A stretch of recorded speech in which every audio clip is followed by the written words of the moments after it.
शुरू।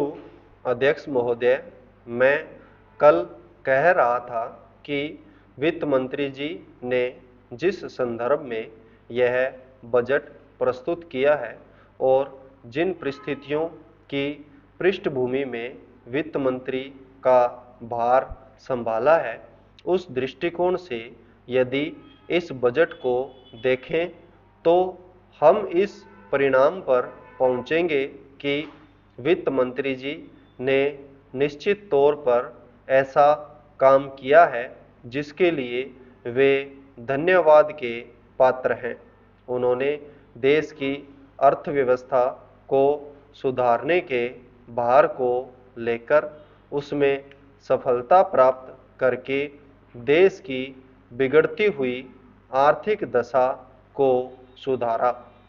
पिछले वर्ष देश का उत्पादन बढ़ा है, उद्योगों में सुधार हुआ है, कीमतों में सुधार आया है, हमारा आयात कम हुआ है और निर्यात बढ़ा है। इस तरह से देश में एक नई आशा और विश्वास पैदा हुआ है। इस वर्ष के बजट द्वारा भी उन्होंने पिछले वर्ष के कार्यक्रम को जारी रखने की कोशिश करने का प्रयास किया है।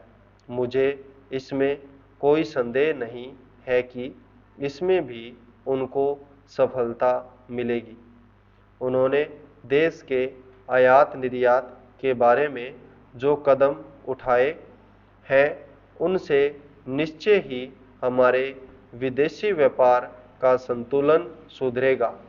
यह निश्चय के साथ कहा जा सकता है, मैं वित्त मंत्री के लक्ष्यों व कर नीति का आम तौर पर स्वागत करता हूँ। यद्यपि मैं मानता हूँ कि इस कर व्यवस्था के द्वारा मध्य वर्ग पर बोझा पड़ेगा, परंतु इस देश में हमें पंचवर्षीय योजनाओं को जारी रखना है। इसलिए उस संदर्भ में हमें आर्थिक साधन जुटाने पड़ेंगे और ऐसी दशा में जो लोग इस देश में ऐसी स्थिति में हैं जो कष्ट उठाकर के भी कुछ दे सकते हैं, उनको देश के लिए देना ही पड़ेगा। इसलिए वित्त मंत्री जी के इन कदमों का भी मैं स्वागत करता हूं, परंतु साथ ही साथ मैं नम्रतापूर्वक यह अवश्य कहना चाहता हूं कि वित्त मंत्री महोदय ने किसानों पर जो भी नए कर लगाए हैं, उनके ऊपर वे भी फिर सोचें। मेरी मान्यता के अनुसार वित्त मंत्री द्वारा खाद पर जो कर लगाया गया है, जो शुल्क लगाया गया है, वह एक ऐसा कार्य है जिससे इस देश का विकास रुकने वाला है। उन्होंने अपने बजट भाषण की भूमिका में कृषि संबंधी कच्चे माल के उत्पादन के लिए पूंजी लगाने की आवश्यकता पर जोर दिया है। उनकी स्वयं की यह मान्यता है कि कृषि का उत्पादन बढ़ाना बहुत आवश्यक है। अध्यक्ष महोदय, उसके लिए सब कुछ करना है, तो फिर कृषि उत्पादन का जो मूल आधार है, उस खाद और पानी की जो व्यवस्था है, जब उस पर ही कर लगाया जाता है तो मेरे मन में आता है कि कहीं वित्त मंत्री महोदय अपनी ही बात को अपने ही सिद्धांतों के द्वारा तो काट नहीं रहे हैं। मैं कहना चाहता हूँ कि हमारे देश में अभी भी चौथाई भूमि से ज़्यादा सिंचित भूमि नहीं है। इस देश की जितनी कृषि योग्य भूमि है, उसका चौथाई से भी कम हिस्सा ऐसा है जो सिंचित भूमि के नाम से पुकारा जा सकता है। मेरी राय में अब समय आ गया है, जबकि पिछले 2-3 वर्षों की नीति पर फिर विचार किया जाए और एक मात्रा में घाटे के बजट का सहारा लेकर ही सही आर्थिक तथा सामाजिक विकास योजनाओं की गति को बहुत बढ़ा दिया जाए। इस मामले में मैं समझती हूँ कि तुरंत कार्यवाही होनी चाहिए ताकि आज जनसाधारण में जो असंतोष उभर रहा है वह हानिकर दिशाओं में न चलने पाए।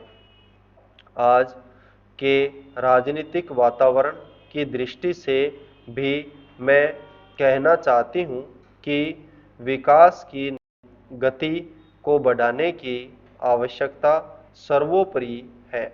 जहाँ तक कि नए बजट के अंतर्गत कर नीति का संबंध है, अच्छा होता यदि मिट्टी के तेल जैसी वस्तुओं पर अतिरिक्त कर न लगाया जाता। मेरी राय में इस प्रकार के करों से बचना ही उचित है, परंतु वस्तु स्थिति कुछ ऐसी लगती है कि प्राय गरीबों पर करों का भार लादे बिना सरकार की गाड़ी आगे बढ़ ही नहीं सकती। एक नया कर जिसे पहली बार वित्त मंत्री ने लगाने की ठानी है वह कृषि संपत्ति संबंधी कर है। अब से पहले कुछ राज्यों में कृषि संबंधी आयकर लगाया गया था, परंतु उसके प्रशासन तथा वसूली आदि में इतनी कठिनाइयां आई कि राज्य सरकारों को अपनी नीति बदलनी पड़ी। बात यह है कि जहां करोड़ों अनपढ़ तथा गांवों में बसने वाले किसानों पर हिसाब किताब रखने और रिपोर्ट भेजने की जिम्मेदारी लादी जाती है, वहां ऐसा कोई कर सफल नहीं हो सकता। उल्टे उसके कारण लाखों लोग कई प्रकार से सताए जाते हैं और फिर वे लोग सरकार से नाराज हो जाते हैं। इसलिए पहले देखना यह पड़ेगा कि यह कर कितने कृषकों पर लागू होने वाला है और उससे कितना रुपया कर के रूप में वसूल होगा। संपूर्ण विराम।